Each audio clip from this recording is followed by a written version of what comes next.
Assalamualaikum warahmatullahi wabarakatuh. Pada kesempatan kuliah kali ini kita akan melakukan kuliah yang berkaitan tentang muskuloskeletal. Nah,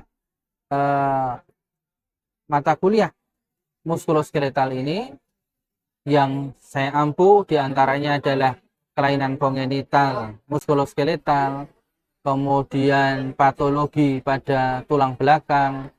Kemudian yang mendasari itu semua adalah proses inflamasi, infeksi maupun degeneratif pada muskuloskeletal. Materi yang saya sampaikan itu salah satu di antara kelompok materi dari pengajaran yang diampu oleh beberapa dosen dari beberapa keahlian. Pada blok muskuloskeletal itu yang mengampu blok ini adalah diantaranya dari bagian anatomi, kemudian dari bagian fisiologi, kemudian dari bagian radiologi, patologi anatomi, kemudian bedah umum dan bagian yang lain yang kita mengajar dalam satu kelompok blok muskuloskeletal, dan bagian saya diantaranya adalah inflamasi, infeksi, dan juga degeneratif. Insya Allah pada kesempatan pagi hari ini teman-teman semua kita akan membahas mengenai salah satu materi yang ada dalam blok apa ini? Muskuloskeletal. Baik, blok muskuloskeletal ini tentu tidak hanya dari aspek klinis, tapi ada aspek biomolekulernya, anatominya, ilmu-ilmu dasar, kemudian aspek klinis dan aspek penunjang. Sehingga kita mengetahui, karena blok ini blok muskuloskeletal, harapannya adalah mahasiswa bisa mengetahui kelainan-kelainan pada muskuloskeletal dan sampai pada mengetahui bagaimana terapinya, walaupun tidak mengerjakan secara mandiri, akan tetapi ini nanti butuh observasi, nanti butuh edukasi, ini butuh refer, nantinya akan ada operasi.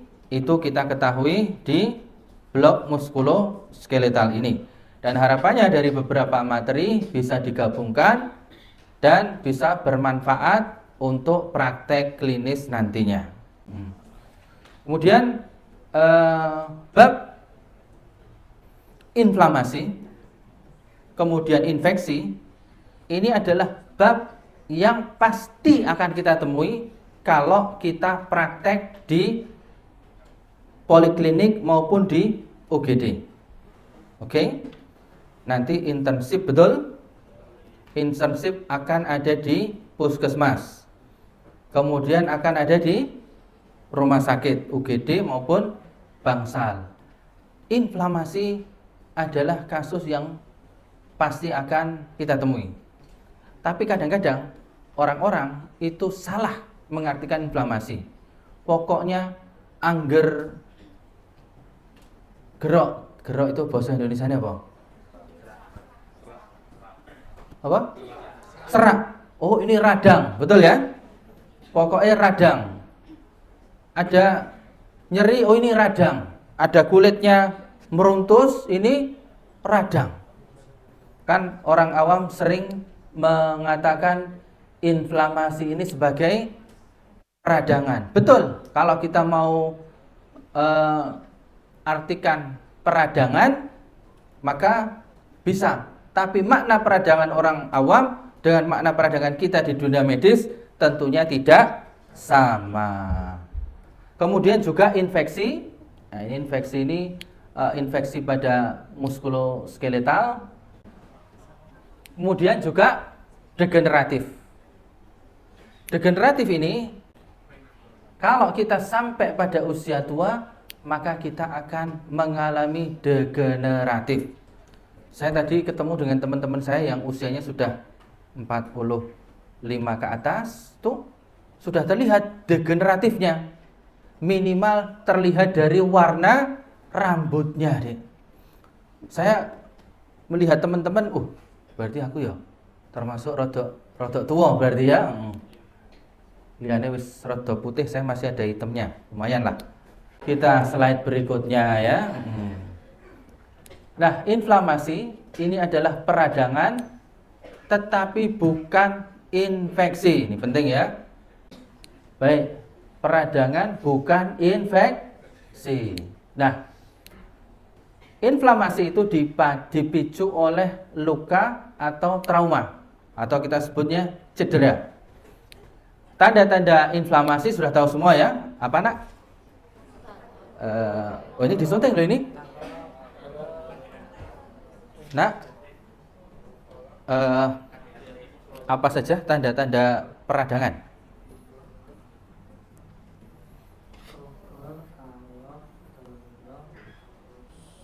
Kolor, kok kolor? Baik. Oh iya. Artinya apa aja itu nak?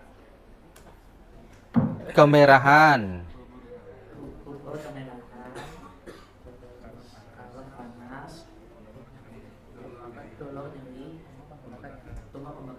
Very good. Ya, fungsinya terganggu. Oke, terima kasih. Nanti dapat hadiah. Inflamasi ini terapinya nanti tergantung penyebabnya. Contoh penyebab terjadinya inflamasi, yaitu apa ini nak? Nah, ini nak, ada yang tahu ini tulang apa nak? Tidak apa, salah nggak apa, tetap dapat le mineral kosong tapi. Ini tulang apa? Ini tulang fibula, ini tulang very good ya. Mantap loh ya. Kalau ini udah mulai oleng kita ini kalau ini ya. Apa? Yes, ini namanya talus ya. Ini namanya calcaneus. Ini namanya naviculare deh. Enggak apa, susah ini. Memang biasanya kalau masuk koas pertama kali itu tak tanya tulang yang model kayak gini. Kan mesti ra ngerti toh, mesti kuwi. Tujuan saya adalah supaya kalian tuh belajar, ya. Itu kalau langsung tak kasih pertanyaan tulang apa ini, Dek? Tibia, wis cetha ngerti. Sengaja tak cari tulang yang kecil-kecil supaya kamu nggak tahu, biar saya kelihatan agak lebih tahu ya, trik kamera itu. Baik. Jadi ini fraktur fibula. Nah, tapi bisa juga yang lain. Ini ada yang tahu nak? Ini tendo apa? Kok udah ngerti nak? Ini Achilles. Oh iya, ada tulisannya ya. Bagus. Tapi yang nggak ada tulisannya, Dek. Tendo Achilles itu adalah tendo dari 2 otot besar di betis. Apa saja? Satu lagi? Soleus, very good. Gastrocnemius dan soleus. Dan itu adalah tendo terbesar di tubuh kita. Salah satu tendo yang sering mengalami rupture. Nah, ruptur tendo ini pada pelari juga begitu kadang-kadang. Tidak pemanasan, langsung lari. Ada teman saya itu basket, teman saya ortopedi juga, pertandingan basket antar center ortopedi, baru lari putus sih. Dan ini memang salah satu resikonya. Kenapa kok waktu itu dia usianya 30 sekian lah. Ya, badannya gemuk. Dia memiliki kebiasaan yang membuat jadi rusak, diantaranya adalah pembuluh darah di Achilles. Achilles ini kan pembuluh darahnya minimal. Apalagi pembuluh darahnya sudah mulai rusak dikarenakan racun yang terdapat pada persis pada apa? Rokok. Sekali lagi ya, tentang rokok. Nah, di antara resiko orang-orang yang rutin merokok, rutin loh ini ya, itu dia akan mengalami lama-kelamaan tentu tidak langsung bertahun-tahun akan mengalami komplikasi pada pembuluh darahnya, Dik. Begitu ya, bisa di mana-mana. Ya, di antaranya ini. Bahkan fraktur, ruptur begini, luka, kalau dia perokok, itu penelitiannya udah established. Dia akan sembuh lebih lama dibandingkan yang tidak merokok. Oleh karenanya, tunggu apa lagi kalian ini, nak ya? Dilihat dari wajahnya itu, alhamdulillah, ini bukan perokok ya. Yang ngerokok mungkin nggak ini ya. Nah, inflamasi, Dek, itu hukumnya wajib mengetahui bagan ini atau jalur inflamasi. Nah, pernah dengar tuh ya? NS. Kepanjangannya apa itu, Dek? Kamu jujur di syuting loh kamu loh. Non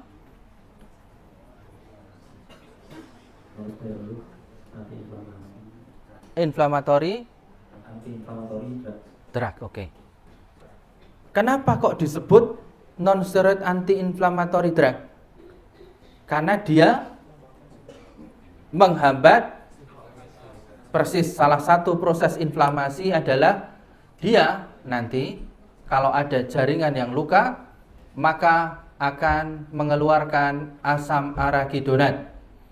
Nah, asam arachidonat ini dia akan menjadi prostaglandin, dan yang bertanggung jawab terhadap luka ini adalah prostaglandin kedua yang paling bertanggung jawab. Makanya obat non-steroid anti-inflammatory drug itu dia menghambat enzim siklooksigenase supaya tidak sampai menyebabkan inflamasi yang berlebihan, terutama menimbulkan sensasi nyeri. Nah, caranya adalah dengan mengblok enzim siklooksigenase. Maka nanti kalau di antara pelajaran farmasi NSAID itu ada selective COX-2 inhibitor. Maksudnya adalah dia hanya menghambat siklooksigenase 2 saja dan tidak menghambat siklooksigenase 1, 3, 10 atau yang lainnya, yang diantara fungsi dari prostaglandin adalah dia melindungi apa?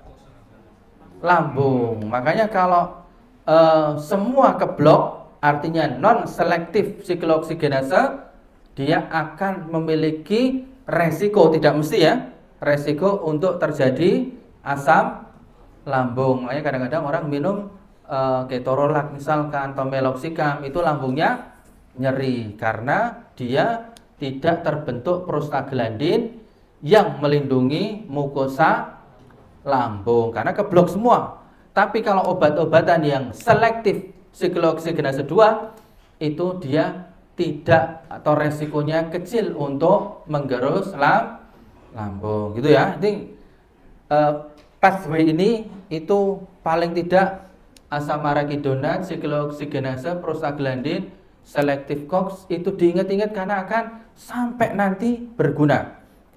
Kan kita tiap hari kalau praktek di poliklinik maupun UGD akan memberikan analgetik, betul ya? Ingat-ingat bahwa ada resiko itu. Baik. Nah, setelah luka tadi, ada yang karena fraktur, ada yang karena ruptur tendo, itu dia proses yang pertama terjadi adalah proses inflamasi ini. Akan keluar mediator-mediator kimia, sitokin, dan banyak yang lain. Akan tapi juga tubuh akan mengeluarkan protein-protein untuk penyembuhan luka. Nah, proses berikutnya contohnya seperti ini ya, basic fibroblast growth factor. Ini yang nantinya akan mendorong pertumbuhan jaringan ikat supaya dia akan tumbuh. Kemudian VEGF ini adalah vessel pembuluh darah, kan seluruh cedera itu pasti ada pembuluh darah yang sobek. Nah, VEGF ini dia berhubungan dengan growth factor yang akan mendukung vaskularisasi. Nah, berikutnya adalah fase proliferasi. Nah, semua growth factor dia akan dikeluarkan untuk proliferasi tendo, kolagen. Jadi sel-sel tulang maupun tendo, ligamen, otot itu terdiri dari sel dan matriks. Matriksnya itu yang disebut dengan kolagen dan dia paling banyak, maka dia disintesis ini. Kemudian sampai remodeling yang awalnya kulit misalkan masih scar, lama-kelamaan akan lebih halus scarnya. Baik. Nah, contoh ini adalah proses inflamasi, yaitu osteoartritis. Osteoartritis ini sering orang menyebutnya karena kurang oli, betul ya? Maka banyak yang datang ke dokter, Pak, minta suntik oli. Itu adalah konsep yang keliru.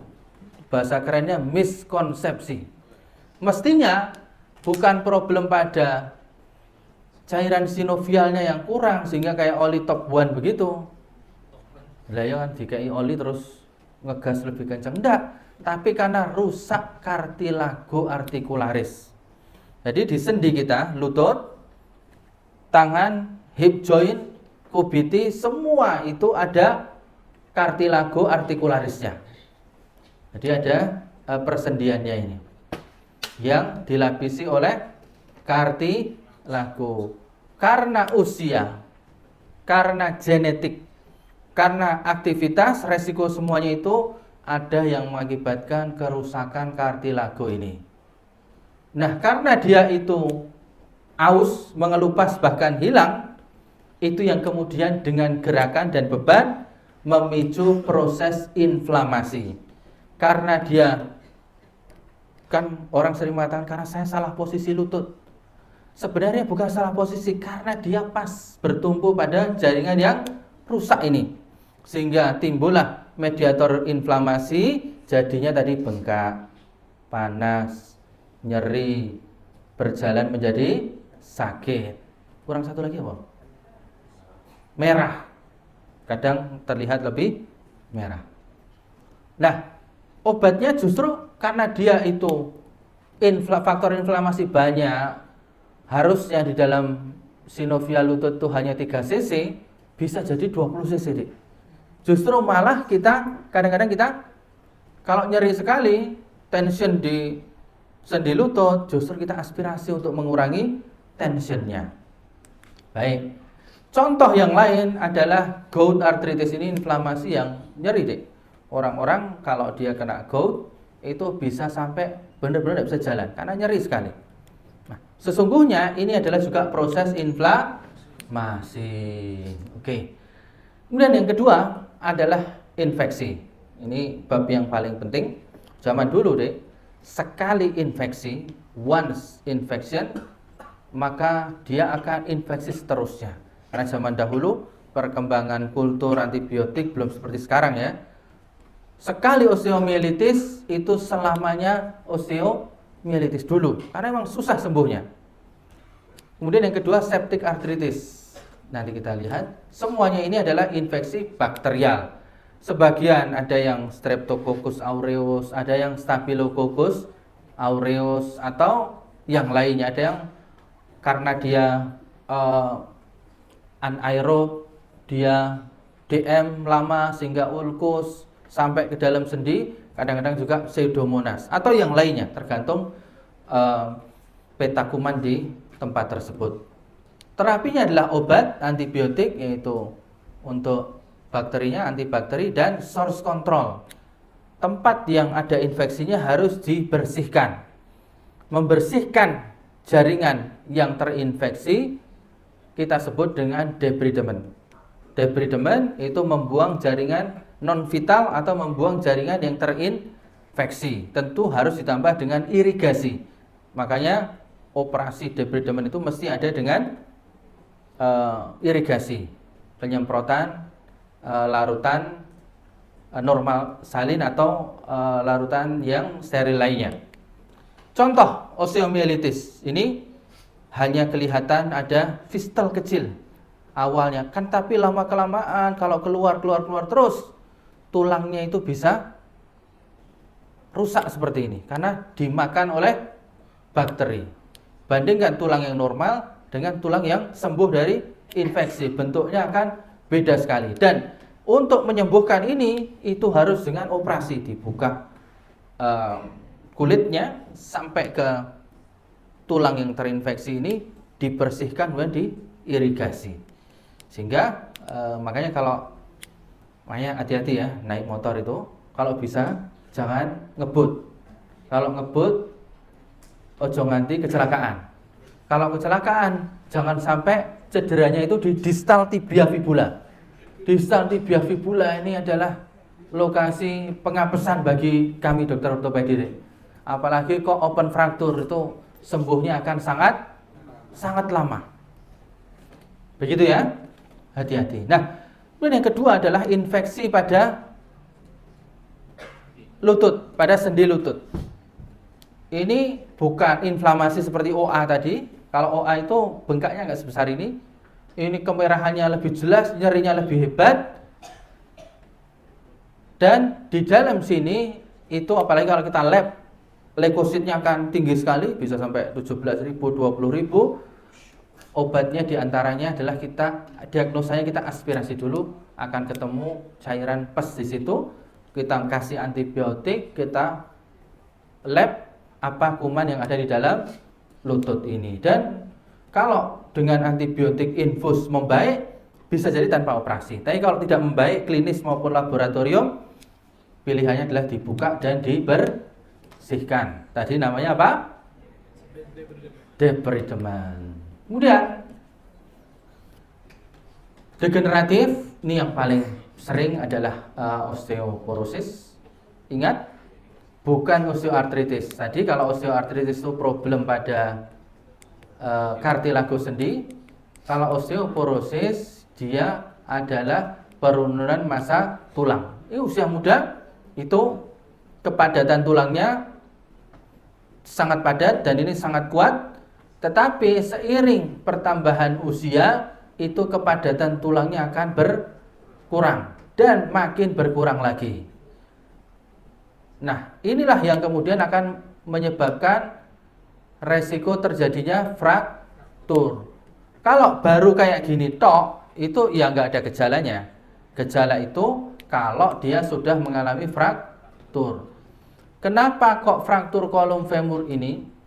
Jadi selalu pada orang tua. Kalau pada orang muda ini butuh trauma yang sangat besar untuk bisa jadi seperti ini. Kenapa kok terapinya itu harus diganti sendi?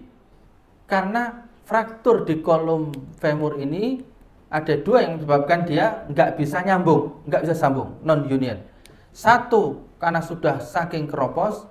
Yang kedua, minimal sekali vaskularisasinya, sehingga tidak bisa sambung. Terapinya adalah dengan diganti dengan sendi buatan atau artroplasti. Ini orang tua tuh sering mengatakan, datang ke kita, kenapa kok cuman jalan saja kedeglik sedikit sudah patah? Oleh karena dia sudah mengalami osteoporosis, sudah sangat rapuh tulangnya. Dan di antara pasien yang banyak di poliklinik bedah tulang adalah kasus fraktur pada distal radius. Ini namanya Colles fracture. Namanya apa? Fraktur distal radius ini adalah fraktur yang paling sering pada orang tua. Dengan mekanisme injury jatuh menumpuk, kemudian fraktur pada distal radius. Angulasinya ini itu namanya dinner fork deformity. Dinner fork deformity itu bahasa Indonesianya apa? Fork. Kalau pork, babi, kok ngerti loh gue. Kalau fork apa? Garpu. Pokoknya kalau sudah ada angulasi garpu ini, maka dia kemungkinan besar adalah fraktur distal radius tipe Colles. Ini sangat banyak di UGD, jatuh menumpu usia 50 ke atas. Baik, itu tadi 3 materi tentang inflamasi, kemudian infeksi, kemudian degeneratif. Saya persilahkan kalau ada yang bertanya, monggo. Zaki tanya. Hening. Ada yang bertanya? Silahkan. Izin bertanya. Ya. Yang awal tadi ketika disebutkan inflamasi bukan infeksi, itu dengan kaitan apa itu, dokter? Tahu saya kan infeksi bisa menyebabkan inflamasi begitu. Yang digarisbawahi di situ apakah? Bagus. Luar biasa. Betul sekali itu, Dek. Infeksi itu pasti juga akan menyebabkan inflamasi. Nah, maksud saya di slide tadi adalah kita mau belajar inflamasi toh. Memang salah satu penyebab atau bukan penyebab, proses infeksi juga bisa menyebabkan inflamasi. Tetapi tidak setiap inflamasi itu disebabkan oleh infeksi. Tapi mayoritas atau proses inflamasi dalam hal ini adalah karena cedera, trauma, baik ruptur tendon maupun karena fraktur.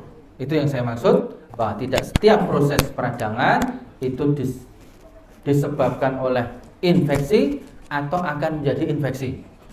Maka setiap fase inflamasi, ada cedera atau fraktur, itu saya sering ditelepon oleh Bangsal atau bahkan UGD, close fraktur tertutup seperti tadi, fibula, itu kalau di lab dia AL-nya akan tinggi. AL itu leukosit. Kan kalau leukosit tinggi maka asosiasinya adalah infeksi, padahal tidak. Inflamasi juga meningkatkan leukosit juga, tetapi bukan infeksi. Itu adalah respon terhadap cedera masuk dalam fase inflamasi. Butuh antibiotik atau tidak, Dok? Tidak ada indikasi karena dia bukan infeksi. Oke, good question. Ada lagi? Kalau nggak ada, ya kita cukupkan. Insyaallah pada kuliah berikutnya itu ada Dokter Sagiran ya, insyaallah nanti ini beliau juga untuk kalau dari segi media sosial ya, buka akan ketemu Dokter Sagiran nantinya. Materinya apa? Olahraga. Kelainan maksilofasial. Betul, karena beliau itu subspesialisnya apa? Kepala leher ya. Jadi kalau leher ke bawah sudah kapling saya ya. Itu aja yang bisa saya sampaikan. Mohon maaf atas segala kekurangan. Insyaallah kita ketemu di kesempatan berikutnya. Assalamualaikum warahmatullahi wabarakatuh. Waalaikumsalam warahmatullahi wabarakatuh. Materi blok muskuloskeletal ini tidak hanya diisi dengan kuliah yang diajar oleh beberapa pengampu dengan subspesialisasi, akan tapi juga ada materi skill lab.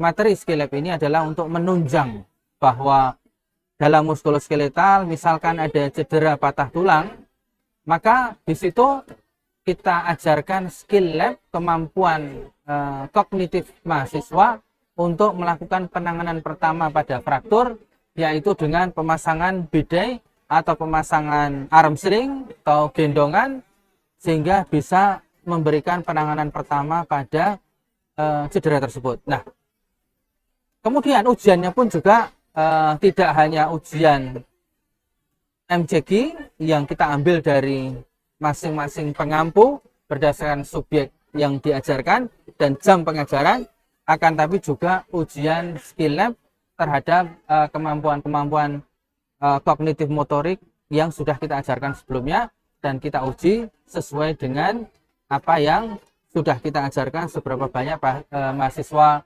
memiliki kemampuan tersebut, sehingga ujian MCQ dan skill lab, dua-duanya ini yang akan kita gabungkan sebagai nilai blok muskuloskeletal.